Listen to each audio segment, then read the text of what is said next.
31-year-old physician Dr. Sneha Ann Phillip vanished on September 10, 2001, just one day before the 9/11 attacks. Surveillance footage last showed her shopping at a department store near her Manhattan residence, but she was never seen again. Her family believes she rushed to Ground Zero to help victims and died in the chaos, but there's no official record or eyewitness account placing her there. Investigators also uncovered personal and professional turmoil in her life, leading to speculation that she may have used the disaster to disappear intentionally or was possibly even murdered. Her remains were never found, but in 2008, a judge ruled she likely perished in the attacks, officially adding her to the list of 9/11 victims despite the lack of definitive evidence confirming her death.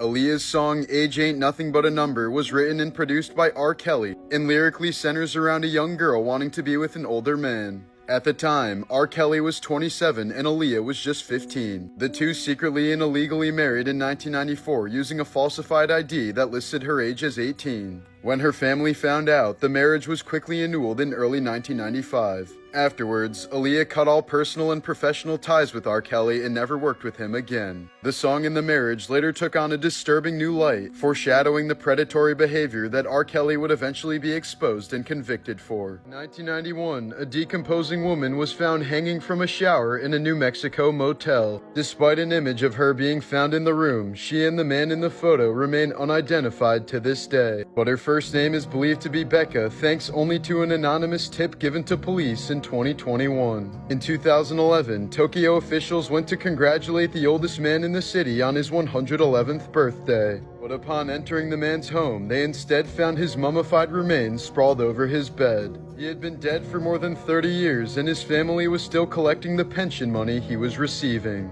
Tennessee man James Washington was always the prime suspect of a 1995 murder, but there was never sufficient evidence to charge him. That was until 2012, when he was having a heart attack and confessed to the murder since he believed he was about to die. But Washington ended up making a full recovery and was convicted based on this confession, which he later tried to take back.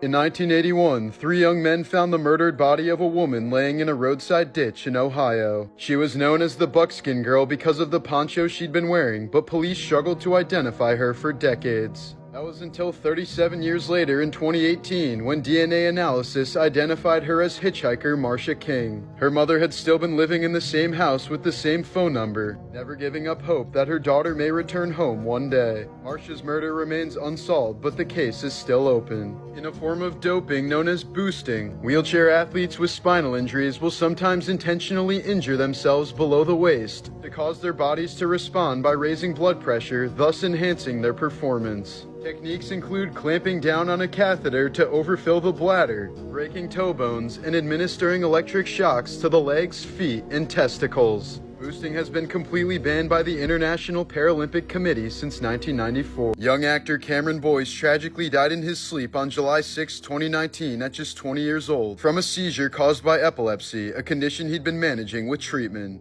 His death was officially ruled as SUDEP, sudden unexpected death in epilepsy, a little-known fatal complication that occurs without warning, most commonly during sleep. Cameron had reportedly experienced only about 5 seizures throughout his life, all while sleeping, and his family had never even heard of SUDEP until after his sudden death.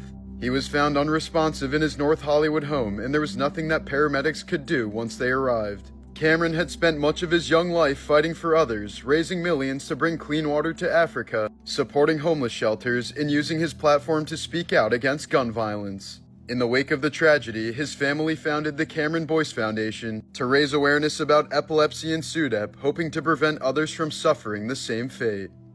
When a predatory producer assaulted one of her friends, Carrie Fisher sent him a Tiffany box with a severed cow tongue inside. She also left a note inside that read, "The next delivery will be something of yours in a much smaller box." When Britain changed the packaging of Tylenol to blister packs instead of bottles, the suicide rate from Tylenol declined by nearly 50%.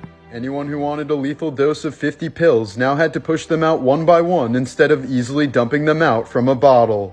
In 2013, a 60-year-old Japanese truck driver found out he was accidentally switched at birth in a Tokyo hospital in 1953. His biological parents were very wealthy, and the infant who took his place grew up to own a successful real estate company. Meanwhile, the original son was raised by a poor single mother and struggled with poverty throughout his entire life. In 2016, Star Trek actor Anton Yelkin died in a freak accident at the young age of 27. After pulling into his driveway in his Jeep Grand Cherokee, Yelkin went to check his locked gate for mail when the car suddenly rolled back down the driveway and pinned him against a pillar connected to the gate. It's unknown how long it took for the actor to pass, but he was found dead by friends hours after he failed to arrive at rehearsal, and the official cause of death was blunt traumatic asphyxia. Yelkin's particular car model had a known design flaw that confused drivers about whether it was properly in park, and was later recalled due to faulty gear shifters. If you think you have high cholesterol, this guy will make you feel a lot better, or should I say, a lot butter. A Florida man in his 40s followed an extreme carnivore diet for 8 months, consuming nothing but beef, butter, and cheese. He often ate entire sticks of butter and several pounds of cheese each day, causing his total cholesterol to skyrocket to over 1,000 milligrams per deciliter, while anything over 200 is considered high. As a result, he developed painless yellow cholesterol nodules on his palms, elbows, and the soles of his feet. Despite this, the patient said he felt great following the diet, and was able to lose weight while significantly improving his energy levels and mental clarity.